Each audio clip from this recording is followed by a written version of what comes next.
Shalom, alors voici la lecture du jour qui se fait dans Luc chapitre 22 versets 35 à 53.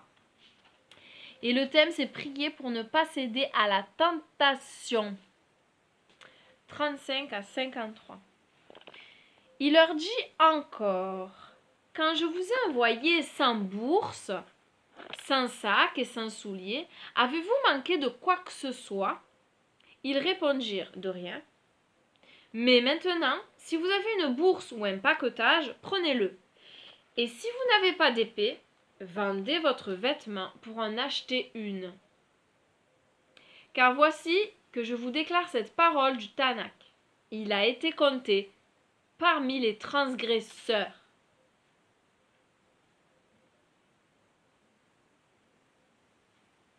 Cette parole doit s'accomplir en moi, car il y a un dessein dans les choses qui doivent m'arriver. Ils dirent, regarde Seigneur, il y a ici 2 épées. Cela suffit, répondit-il. En sortant, Yahusha s'en alla, selon son habitude, au mont des Oliviers. Ses talmidim le suivirent. Quand il fut arrivé, il leur dit, priez afin que vous ne soyez pas éprouvés. Il s'éloigna d'eux d'environ un jet de pierre, s'agenouilla et pria. Père, si tu le veux, éloigne de moi cette coupe. Toutefois, que ce ne soit pas ma volonté, mais la tienne qui se fasse. Alors lui apparut un ange du ciel pour le fortifier. Saisi d'une grande angoisse, il pria avec plus d'intensité et sa sueur devint comme des gouttes de sang qui tombaient à terre. Après avoir prié, il se releva et revenant vers les talmidim, il les trouva endormis car ils étaient accablés de chagrin. Il leur dit, pourquoi dormez-vous? Levez-vous et priez afin que vous ne soyez pas éprouvés. Tandis qu'il parlait encore, une foule arriva, et un homme appelé Yuda, l'un des 12, marchait devant. Il s'approcha de Yahusha pour lui donner un baiser. Mais Yahusha lui dit, Yuda, est-ce par un baiser que tu trahis le Fils de l'homme? Quand ceux qui étaient autour de lui virent ce qui lui allait arriver, ils dirent, Seigneur, devons-nous utiliser nos épées?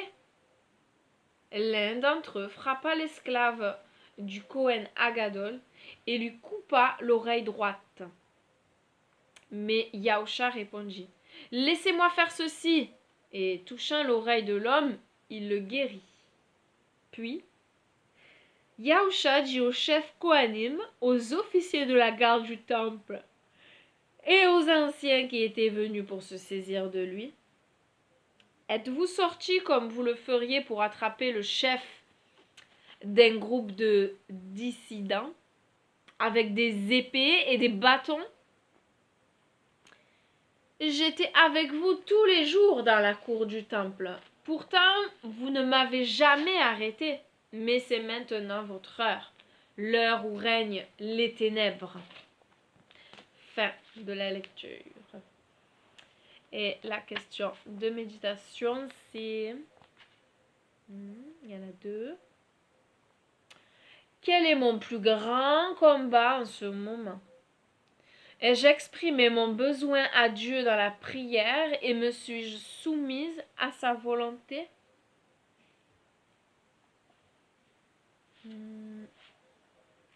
Seigneur, mon Dieu, bénis ta parole dans nos cœurs. Merci de nous aider chacun à méditer ta parole et à méditer sur comment nous devons agir, Seigneur. C'est vrai que nous avons tous des combats plus ou moins grands par période, Seigneur.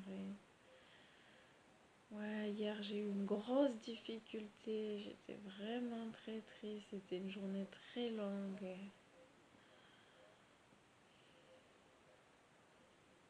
Est-ce que j'étais bien capable de venir dans la prière? C'est dur, pourtant c'est un temps particulier de prier lorsqu'il y a la tristesse.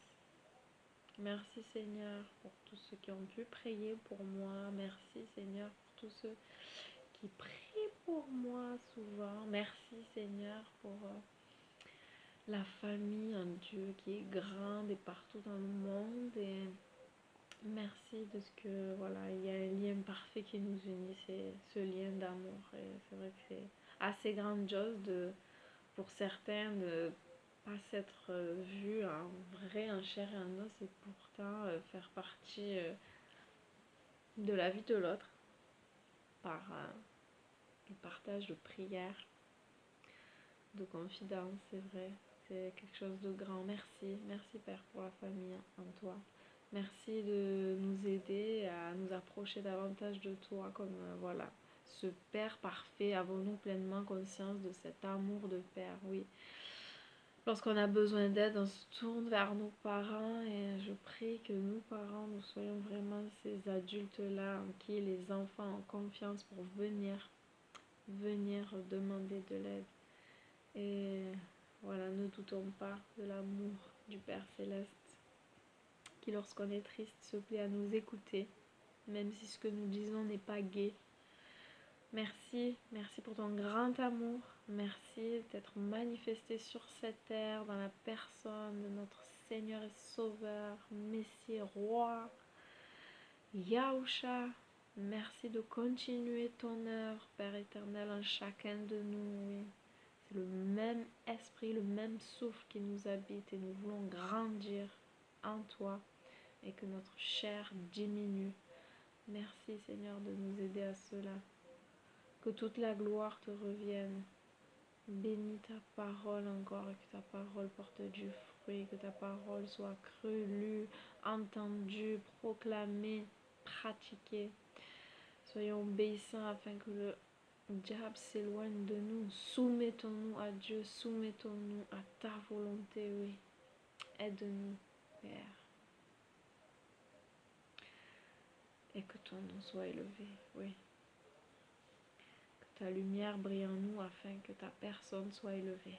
Qu'on voit bien que nous sommes des enfants de lumière. Aide-nous à le faire. Aide-nous à grandir chaque jour.